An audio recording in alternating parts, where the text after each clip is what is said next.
Hey everyone and welcome. Today we're diving into a really provocative text called To the Churches. It takes ancient prophecy, maps it onto modern world powers, and makes a truly wild claim about where we are right now in history. So, that's the author's big conclusion, right there. I mean, wow, Nero has shown up. That's a huge statement.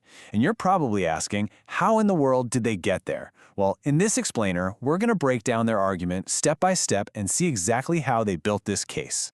All right, so here's our roadmap. First, we'll look at the key the author says unlocks this whole prophecy.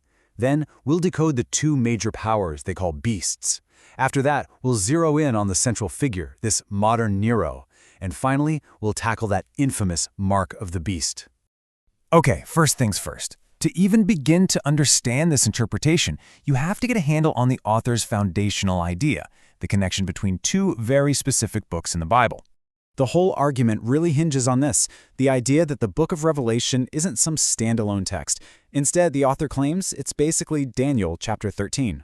You know how Daniel was told to seal up his visions for a later time? Well, this text argues that Revelation is the moment those seals are finally broken. It's the rest of the story. Now, to follow along, we need a quick decoder for the language being used. When you see the word beast, don't think of a literal monster. The author says a beast in these prophecies is always a political power, an empire, a nation, or a kingdom. And what about when a beast rises from the sea? Well, according to this view, the sea symbolizes a place that's packed with people. Think of a densely populated region of the world, just teeming with different cultures and nations. And one last thing, horns. When you see horns on these beasts, they're not just decorations. The author argues each horn represents a specific ruling authority, like a king or a distinct government that holds power within that empire. All right, so now that we've got the lingo down, let's see how the author starts putting the pieces together. They create this checklist of clues from Revelation 13 to try and identify the first major power in this prophetic timeline. So here are the identifiers the author pulls from the text. This power has to come from a populated area. It says things that are considered blasphemous. And get this, it reigns for a super specific time frame, 1260 years. On top of that, it attacks its opponents and suffers a major, almost fatal wound to its leadership, only to somehow recover later. I mean, that is a very detailed checklist. And this is where the author starts connecting the dots. They argue this beast is the Vatican. Why? Well, it rose from the sea of populated Europe. It supposedly eliminated 3 rival kingdoms.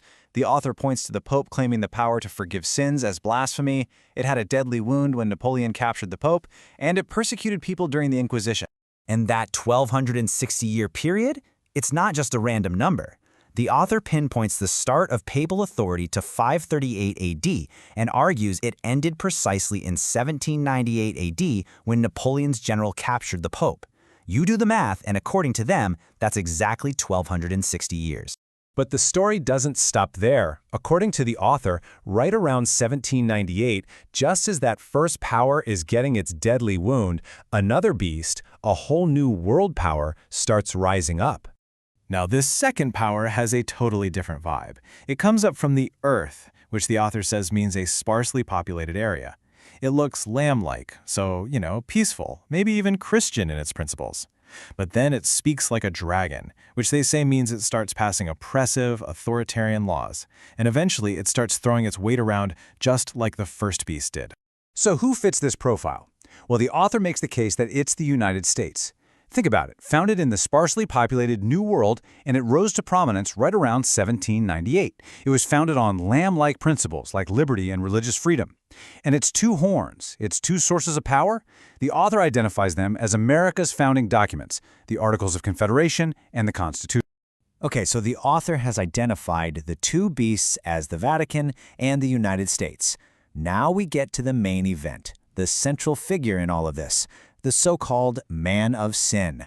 To identify this figure, the author draws a direct line to the Roman Emperor Nero. They lay out the traits of the prophesied figure, someone who elevates himself above everyone, who speaks of his own greatness, who persecutes his rivals, and they argue that this is a perfect mirror of the historical Nero, a guy who famously destroyed democratic norms, loved gold, and blamed minorities for his own massive failures. So how do they get to the number 666? It all comes down to a system called gematria. It's pretty simple, actually. In ancient languages like Hebrew and Greek, letters also doubled as numbers. That means any name or word has a numerical value you can calculate. And here's the kicker. According to the author, if you take the name and title Kaiser, Nero, translate it into Hebrew letters, and add up the values, you get 666. So the point isn't that a literal Nero is coming back from the dead. The idea is that a modern leader will arise who embodies the arrogant, persecuting spirit of Nero. All right, let's get to the final piece of the puzzle, and it's a big one, the mark of the beast. Now, the author's take on this is probably not what you're thinking. Forget about microchips for a second. Instead of something physical, the author argues the mark is an ideological choice. They compare it to the ancient Jewish prayer, the Shema, which is all about giving your total allegiance to God, a kind of spiritual mark on your mind and your actions. The mark of the beast, then, is basically an anti-Shema. It's the conscious choice to put your allegiance to the nation, the beast, and its leader above your allegiance to God. So let's just recap the author's view here. The mark isn't a physical chip. It's an ideological pledge. It's deeply tied to your ability to work and do business, to buy and sell. And at its core, it's about making a choice, loyalty to the national system and its leader, or loyalty to God. So there you have it, a really detailed step-by-step interpretation connecting ancient texts to today's world. Now, whether you buy into this specific conclusion or not, it definitely makes you think. It raises a bigger question for all of us. What does this kind of modern mapping of ancient prophecy really tell us about our own anxieties and fears today?